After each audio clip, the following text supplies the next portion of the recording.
시청자 여러분 안녕하십니까. 고영신의 시사정담 시작하겠습니다. 시청자 여러분, 김경수 경남지사의 항고심 재판이 2년 실형으로 결론이 났지만 문재인 대통령과 김정숙 여사에 대한 수사도 이루어져야 하는 것이 아니냐는 여론이 일각에서 제기되고 있습니다. 이런 문제를 포함해서 김경수 재판 이후에 제기되고 있는 여러 가지 문제들을 서정욱 변호사님과 함께 점검해 보도록 하겠습니다. 서 변호사님, 김경수 항고심에서 어쨌든 상당수 사람들은 이거 무죄 판결 나는 건 아니냐, 요새 김명수 사법부 하는 꼴을 보면은 그랬는데 그나마 2년 실형을 내린 것만도 다행이다, 이런 말들이 많이 있는 건 사실입니다. 어떻습니까? 좀 보고 총평을 한번 해주시면. 총평으로 이제 그 2년의 실형은 뭐 사필 규정인데요. 예. 세 가지가 아쉬워요. 그래요? 자, 형량이요. 형량이 이제 그 김관진 실장 있잖아요. 예. 이분은 이제 그 8,862개 댓글. 댓글이 그 8,862개예요. 72만 개 조사해 봤더니 예. 8,800개가 잘못됐고. 근데 김관진 실장이 근무할 때는 207개야. 207개 댓글 조작했다고 2년 4개월 실형 때렸잖아요. 2년 4개월. 맞아요. 형량이 맞냐 말이에요. 예. 그 다음에 원세훈 국정원장은 뭐 사슬도 많이 나오지만 41만 건인데 국정원 전체가 41만 건인데 4년을 때렸거든요. 요거 빼고 또 7년 더 해서 11년이에요. 근데 김경수는 8,840만 개야. 8,840만 개면 국정원 댓글에 200배가 넘어요. 근데 4년인데 이거는 2년이잖아. 형량이 너무 좌파우파 안 맞다는 거, 요 하나 아쉽고요. 자, 두 번째, 법정 구속을 안 했잖아요. 예. 지금 2심도 이게 3개월 이내에 해야 되는 걸 22개월을 끌었잖아요. 22개월, 예. 1년 9개월. 예. 근데 이번에 법정 구속 안 해가 대법원 가가 또 끌면 임기 마치잖아요. 지체된 정의는 정의가 아닌데 이런 식으로 이게 법정 구속을 왜 안 하느냐 말이에요. 그렇죠. 이명박 대통령도 항소심에서 보석 취소했잖아요. 예. 그 다음에 김학의도 항소심에 구속했잖아요. 이런 주권 권력은 항소심에 다 법정 구속하고 김경수는 왜 안 하느냐. 살아있는 권력이니까. 그러니까요. 판사들도 눈치 봐야죠. 이게 두 번째고요. 마지막 아쉬운 게 공직선거법이 있잖아요. 예. 이거는 이제 물론 이제 법원이 이해가 되는 게 대통령 선거 도와주고 샌다이 영사니까 뭐 대통령 선거는 6개월 지나요. 공소시효 6개월이잖아. 6개월 지나버리가 대통령은 못했고요. 근데 지방선거는 후보자가 안 정해져가지고 무죄를 했는데 근데 지방선거 후보자가 경남은 김경수 말고 누가 있어요. 그리고 이게 민주당 후보 도와달라는 대가 지방선거까지 도와줘. 이래가 샌다이 영사 제안한 거거든요. 그게 무죄된 거 있잖아요. 이 세 가지는 아쉽습니다. 그런데 형량의 경우는 저 같은 뭐 그냥 보통 사람 생각에는 국가기관이 저지른 것과 어쨌든 이것은 김경수 거는 그 주체는 드루킹이라는 민간 기관도 아니고 민간인들끼리 모여서 한 사건이기 때문에 좀 다른 것 아닌가. 그리고 이거는 공범 관계에도 지금 논란이 되고 있는 그런 상황 아니겠습니까? 그래서 좀 형량이 떨어진 거 아닌가요?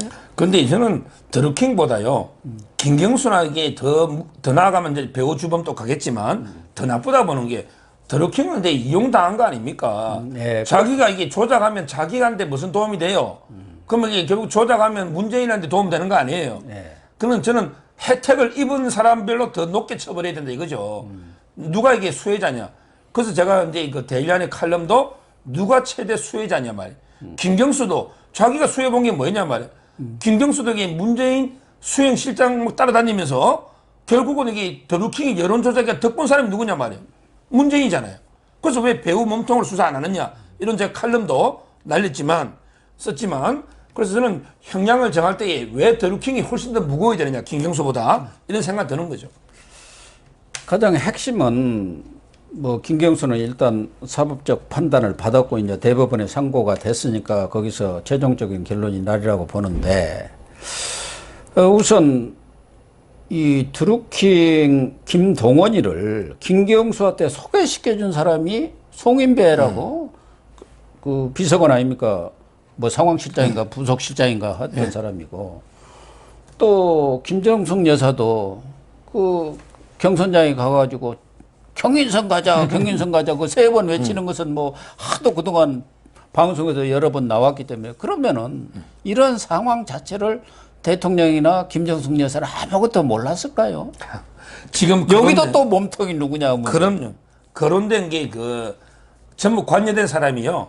문재인의 눈, 귀, 예? 손, 발입니다. 예. 대표적으로 이제 김경수는 뭐 그 당시에 일정도 짜고 수행을 하고 다 했죠. 대변인까지 역할을. 그다음에 드루킹을 갖다가 김경수한테 소개시킨 게 송인배고요. 송인배는 거기 네 번이나 가서 돈도 200만 원 받았지 않습니까? 예, 그게 나왔죠. 송인배가 이제 그 제일 부속 비서관까지 하는 핵심 아닙니까? 예. 대통령의 완전히 눈기 손발이죠. 그다음에 거기에 드루킹의 도 변호사 있잖아요. 네. 그 변호사한테 센다이 오사카는 좀 심하고 센다이 그 제안한 사람이 백원호 아닙니까? 네, 백원호 민정. 예, 당시 민정비서관. 예. 그리고 이제 실제 인사비서관 조현옥한테 통화한 것까지 기록이 넣었잖아요. 예, 예. 이 모든 관여자가 문재인의 손발, 눈긴데 이걸 이게 문재인이가 전혀 몰랐다? 이러면 이걸 뭐 식물도 아니고 헛수아비도 아니고 도대체 이게 뭐라고 해야 될지 이런 의문이 들고요. 그 다음에 김정숙이도 결국 이게 경인선 가자도 여러 번 외쳤지만 실제 이거 드루킹 일당들 경고문모 있잖아요. 네. 사진 찍은 게 홈페이지나 모든 데 다 나오거든요. 네, 그래. 도대체 뭐라고 소개받았길래 경인선 가느냐 말이에요. 저는 그걸 이게 조사를 해야죠. 이게 그냥 넘어갈 문제가 아니라는 거죠. 또 하나는 뭐 그동안 언론에서도 일부 거론이 됐습니다만은 우리 시청자들은 왜 이 사건이 이렇게 불거진지 모르는 사람들이 전말을 모르는 사람이 많은데 당시 추미애가 대표를 하면서 이게 김경수가 관여된지를 모르고 이거 조사해라. 야당에서 뭐 하는지 알고 그랬을 거예요. 그 당시로서는. 그랬는데 이게 지금 결과적으로 추미애의 뭐라고 해야 하나요? 과거 노무현 탄핵이다 뭐 해가지고 이것도 또 주홍글 씨가 지금 찍힌 거예요. 추미애로서는 어떻게든 충성을 열심히 해갖고 이런 주홍글 씨를 지금 지워야 할 입장 아닙니까? 김어준이도 여기에 또 가세가 좀 돼 있죠. 그렇죠. 이 사건이 이제 저는 양대 공신이 김어준하고 추미애 맞죠. 옛날에 평창 올림픽 때 남북 단일팀 아이스하키 만들었잖아요. 예. 근데 그때 드루킹하고 이제 사이가 틀어진 거예요. 김경수하고 자리를 안 주니. 그러니까 이제 오히려 맛을 보라가 정부를 공격하는 댓글을 그때는 달았죠. 그러니까 이제 익명의 네티즌이 문제 제기하니까 그걸 이제 펌프질 해가지고 음모론을 계속 키운 게 김어준이잖아요. 예, 맞아요. 음모론을. 예, 음모론. 예. 그리고 이제 고발을 의뢰한 게 추미애잖아요. 그래서 저는 추미애를 보면 참 이게 한다고 하는데 하는 일마다 보세요. 옛날에 노무현이 탄핵을 해버렸죠. 그 다음에 김경수 잡아버렸죠. 이번에 또 윤석열 잡으려다가 지지율가 윤석열 대권 후보 1위로 좀 있으면 띄워줄 이런 게 하는 집마다 오히려 이제 자기 진영에는 발등을 찍어가지고 마이너스 되고 상대를 키워주는 이걸 하고 있는 거예요. 그런데 이런 일이 있었으면은 궁극적으로 민주당이라든가 이런 데서 좀 사과도 하고 유감도 표명해야 하는데 오히려 재판을 한 판사들을 공격하고 대법원들까지 뭐 이렇게 나서가지고 신상털이를 한다는 얘기도 있는데 과연 많은 국민들이 아직도 걱정을 하는 것은 우려를 하고 있는 것은 오히려 지금 지법이라든가 고법에는 상당히 강직한 판사들이 많이 남아 있어요. 그래서 제대로 지금 판결을 하는데 대법만 가면 다 뒤집어져 버려요. 여기 나오신 여상원 변호사는 이것은 법리 문제가 아니고 사실관계의 문제이기 때문에 뒤집어질 수가 없다. 정상적인 생각을 하는 사람이라면 뭐 대법관 아니라도 그렇게 얘기를 하는데 이걸 또 법리 문제로 자기들이 해갖고 이거 공범이냐 아니냐를 해갖고 또 뒤집을 수도 있지 않겠나. 상고심은 어떻게 보세요? 김경수는 반쪽만 지금 진실이 밝혀졌는데 반쪽은 가서 반드시 뒤집겠다고 큰 소리 치고 있던데요. 일단 이제 그 판사를 공격하는 거는 이번에 주심 판사가 김민기잖아, 여자. 예. 김민기. 예. 이분이 우리법연구회 회장 출신이에요. 예, 그렇죠. 그러니까 김민기가 한 걸 주심을 공격하려고 이제 좌파들도 좀 이게 다 황당한 거죠. 우리법연구 회장으로 이만큼 끌어줬잖아요. 아니 22개월 끌어주고 법정 구속도 안 하고 공직선거법 무죄까지 해줬는데 어떻게 공격하느냐 이런 생각이 들고요. 재판장 함상원 재판장 공개가 오겠죠. 뭐. 네, 그렇겠지. 그렇지만 이게 주심도 동의했거든요, 3명이. 자, 그 다음에 두 번 대법원이 문제예요. 대법원이 원래는 법치주의의 법치의 최후 보루가 대법원이잖아. 그럼요. 근데 지금은 정권 수호의 최후 보루. 정권 수호하는 최후 보루가 대법원이야. 예. 자, 이재명 보십시다. 이재명이 그게 법률 문제입니까? 그거 아니잖아요. 그거 사실 문제잖아요. 허위 사실을 유포했냐 안 했냐 공직선거법에. 근데 억지로 해가지고 뭐 소극적으로 질문에 뭐 답을 하고 어쩌고저쩌고 하면서 무죄 줬잖아. 예. 그 다음에 은수미는요. 뭐 은수미가 법률 문제입니까? 양형 사유를 구체적으로 잘 안 적었다고 풀어줬잖아요. 그럼 여기 뭐 얼마든지 풀어주려면 뭐 김경수인데 뭐 채정법칙 위반 이래가지고 증거를 인정하는 게 잘못돼서 뭐 이런 식으로 왜 닭갈비 영수증은 왜 무시해? 이런 식으로 억지로 하려면 대법원이 할 수 있는데 예. 근데 저는 그렇게까지는 못할 것 같아요. 왜냐하면 이게 그렇게 하면 아까 제가 윤석열 때문에 겁난 난다 했잖아요. 겁난.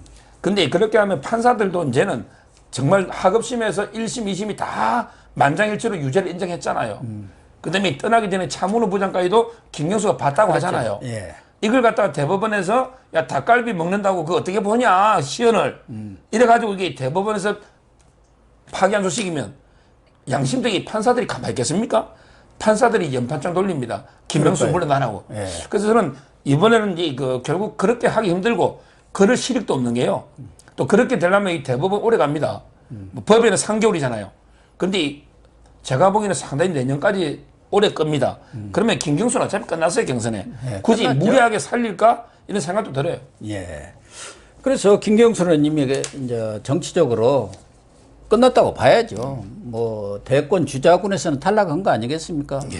그러다 보니까 친문 주자들이 지금 한 명도 없어져 본 꼴이 되니까 완전 뭐 멘붕이 된 그런 상황 아닙니까?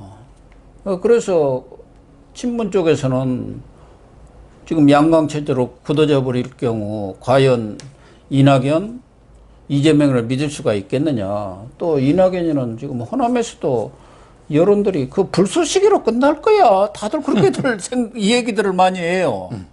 끝까지 완주하기 힘들 거다. 더군다나 내년 재보선 이것에서 못 이기면은 뭐 무슨 명분으로 대권에 나가겠느냐. 뭐 그런 상황이기 때문에 고심이 깊어질 것 같아요. 그래서 뭐 이런저런 사람들이 대타로 지금 거론이 되는 것 같아요. 아직은 1년 6개월 이상 남아 있기 때문에 대선까지 충분히 사람을 키우려면 더 키울 수 있잖아요. 그렇습니다. 어제 그저께 이제 판결 보면서 뭐 속으로 가장 웃은 사람은요. 이낙연이겠죠.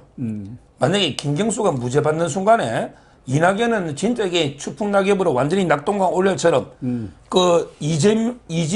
이낙연을 떠받치는 게 대깨문 세력이잖아. 네. 바로 이제 김경수한테 옮겨갈 거 아닙니까? 그래서 이낙연이가 아마 저는 제일 웃었을 것이다. 이렇게 보고요. 그러면 이게 과연 김경수가 죽었으니까 이낙연한테 갈까? 저는 그래 안 봅니다. 결국은 이제 대깨문들은 이낙연은 우리 편 아니야. 네. 그 다음에 지역적으로도 호남 한계가 있어. 결국 저는 새로운 후보를 찾고요. 찾는다면 조국 이득의 재판이 아주 늘어났습니다. 김미리 판사가 바뀌면서 조국 재판이 내년에 1년 갑니다. 예. 힘들고. 그 다음에 유시민이는 워낙 자기가 불출마 이야기를 많이 했잖아. 예. 그렇다면 저는 대깨문들이 찾을 수 있는 게 뭐 한 2년 전 대비잖아. 1기. 예. 의장이잖아. 통일부 장관. 장관이고. 이인영이가 우상호보다는 높죠. 우상호가 부의장하고 이인영. 그다음에 초대 비서실장 하면서 호남이지만 서울서 정치했던 임종석. 근데 여기 이분은 여러 가지로 다 뭐 이것저것에 걸려가지고 좀 어려운 거 아닙니까? 그러니까. 그다음에 뭐 안희정, 우리 뭐 옛날에 우광재, 자희정 뭐 이런 거 있잖아요. 네. 지금 강원도 도지사 있잖아. 네. 이광재. 국회의원 뭐 이런 됐으니까. 게 분들 좀 뭐 이런 물색을 대안해 보지만 전부 다 이게 치명적인 약점이 있어가지고 결국 우리가 우파만 자꾸 이게 후보 없다는데요. 좌파도 이제 후보 없어요. 근데 이제 정세균 총리 같은 경우는 어떻게 보면 범친문이란 말이에요. 비주류는 아니었거든요. 지금까지 쭉 그 스탠스가. 그래서 정세균 씨 같은 경우는 정세균 총리는 어떨까 하는 게 3강 체제로 이제 한번 굳혀볼 수도 있는 거고.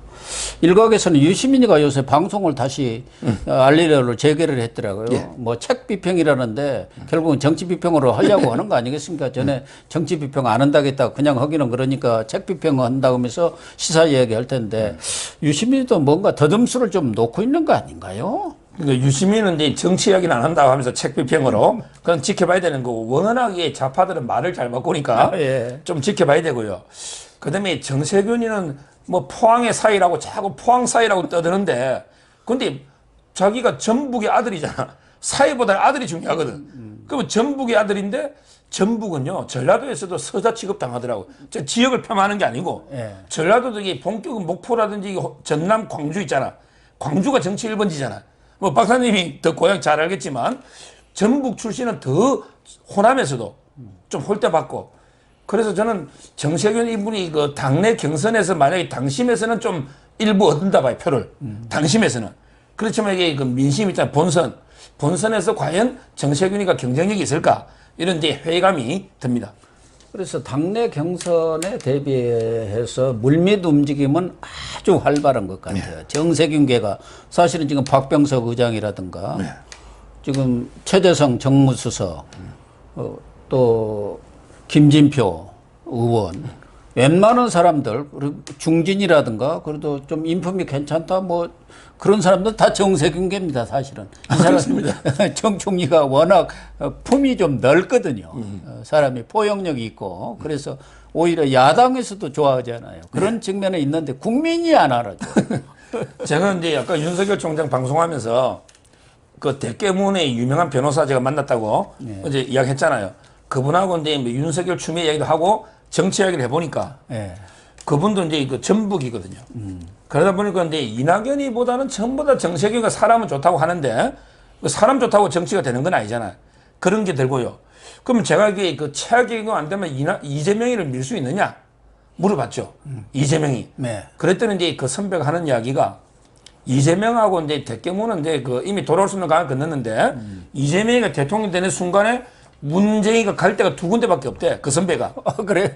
이재명이가 대통령 되는 순간에 문재인은 이제 그 교도소 가거나 아마 하늘나라 가거나 노무현 제2의 노무현처럼 백담사 갈 수도 있잖아요. 제2 백담사 조영원이. 백담사보다 뭐 그 선배 이야기니까 그 선배는 이게 교도소가 그만큼 이재명이는 못 민다 이거죠. 그렇죠. 이낙연이는 이게 어떻게든 뭐 좀 껴안겠지만 이재명이는 바로 그냥 친문도 친다는 거예요. 권력 잡으면. 그래서 저는 뭐 제3후보를 어떻게든 옹립하지 않을까 보입니다.